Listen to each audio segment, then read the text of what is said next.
Hi friends, வணக்கம் and welcome back to பீப்புளி pops channel. இன்றைக்கி எங்கள் லன்ச் மெனு என்னென்னு பார்த்தீங்கன்னா நான்வெஜ் ஐட்டம் தாங்க.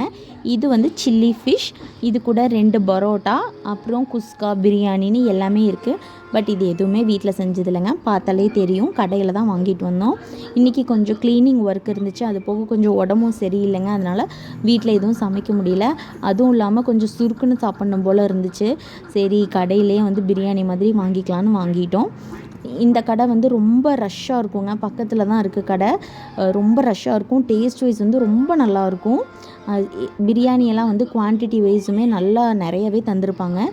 இது வந்து சிக்கன் பிரியாணிங்க, ஸ்பெஷல் சிக்கன் பிரியாணி. இந்த கடையில் ஸ்பெஷல் சிக்கன் பிரியாணி என்னென்னா, லெக் பீஸ் வந்து அப்படியே வைக்க மாட்டாங்க, கொஞ்சம் டீப் ஃப்ரை பண்ணி லாலிபாப் மாதிரி தருவாங்க.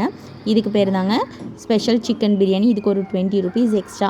தனியாக நம்ம வந்து லாலிபாப்பு இல்லைனா சில்லி சிக்கன் அந்த மாதிரி வாங்குறதுக்கு பதிலாக இது கூடவே ஆர்டர் போட்டு விட்டுறது. இந்த மாதிரி எங்கள் பாப்பாவுக்கு கண்டிப்பாக நான் தான் சாப்பிடுவேன், வேணும்னு வாங்கி தட்டு ஃபுல்லாக நிறச்சி வச்சுக்குவாங்க. ஆனால் எதுவுமே சாப்பிட மாட்டாங்க.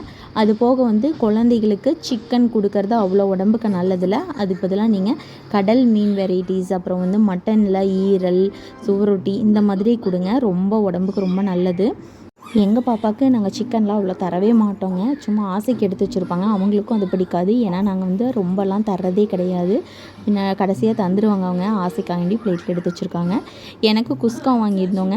நம்மளுக்கு லக் இருந்தால் குஸ்காவில் எப்போயுமே ஒரு 2-3 பீஸ் வந்து சிக்கன் கண்டிப்பாக வரும். இந்த டைமும் அதே மாதிரி வந்துருச்சு. நானும் தேடி பார்த்து 2-3 பீஸ் இருந்துச்சு. அது அப்படியே என் ஹஸ்பண்டுக்கு வச்சுட்டேன். நான் சிக்கன் சாப்பிடவே மாட்டேங்க, ஃபிஷ் தான் லைட்டாக சாப்பிடுவேன். ஃபிஷ் சில்லிக்கு வந்து கூடவே லெமனும் தடியாக வந்து வெங்காயமும் கொடுத்துருந்தாங்க. இந்த வெங்காயம் நம்மளால் சாப்பிடவே முடியாதுங்க. பட் வந்து ஃபிஷ் சில்லி வந்து ரொம்ப டேஸ்ட்டாக இருக்கும். இந்த சில்லியோட ரேட் பார்த்திங்கன்னா நார்மல் சில்லி சிக்கன், அப்புறம் சில்லி காடையெல்லாம் கூட இங்கே இருக்குங்க. அதே ரேட்டு தான், எல்லாமே ஒரே ரேட்டுன்னு சொன்னாங்க. சரி, நம்ம சிக்கன்லாம் வாங்குறதுக்கு பதிலாக ஃபிஷ்ஷே வாங்கிக்கலான்னு வாங்கிட்டு வந்துட்டோம். இந்த ஃபிஷ் சில்லியோட பிரியாணி ரொம்ப டேஸ்ட்டாகவே இருந்துச்சு. இங்கே கொடுக்குற சால்னா இல்லைனா சைட் டிஷ் குருமா, நீங்கள் எது வேணாலும் சொல்லுவீங்க இல்லையா, அது வந்து நார்மலாக தாங்க இருக்கும், ஆவரேஜாக தான் இருக்கும். ஆனால் பிரியாணி கூட சேர்த்து சாப்பிடும்போது கொஞ்சம் நல்லாவே தான் இருக்கும்.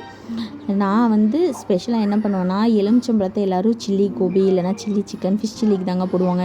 நான் பிரியாணிலே புழிஞ்சு சாப்பிடுவேன். அது ஒரு செம்ம டேஸ்ட்டாக இருக்கும். யாருக்கெல்லாம் இந்த மாதிரி கொஞ்சம் டிஃப்ரெண்ட்டாக பிரியாணியில் லெமன் புழிஞ்சு சாப்பிடுவீங்கன்னு கமெண்ட் பண்ணுங்கள். கண்டிப்பாக வீட்லேயும் சரிங்க, வெளியிலையும் சரி, நாங்கள் எப்போ பிரியாணி வாங்கினாலும் செஞ்சாலும் கொஞ்சம் ஒயிட் ரைஸ் கண்டிப்பாக கூட செய்வோம். கடைசியாக கொஞ்சம் தயிர் சாப்பிட்டா அது ஒரு சாட்டிஸ்ஃபைங் ஃபீலிங்காக இருக்கும்ன்ட்டு. பாப்பாக்குமே வந்து பிரியாணி ரொம்ப காரமாக இருக்குங்காட்டிக்கு ஒயிட் ரைஸ் கூட லைட்டாக மிக்ஸ் பண்ணி கொடுத்தோம்னா ஒரு 4 வாய் சாப்பிடுவாங்க. அதுக்கப்புறம் கர்ட் ரைஸ் சாப்பிட்டுப்பாங்க.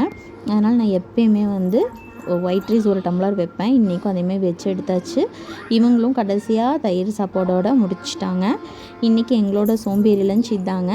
பிடிச்சிருந்தா லைக் பண்ணுங்கள், கமெண்ட் பண்ணுங்கள், சப்ஸ்கிரைப் பண்ணுங்கள்.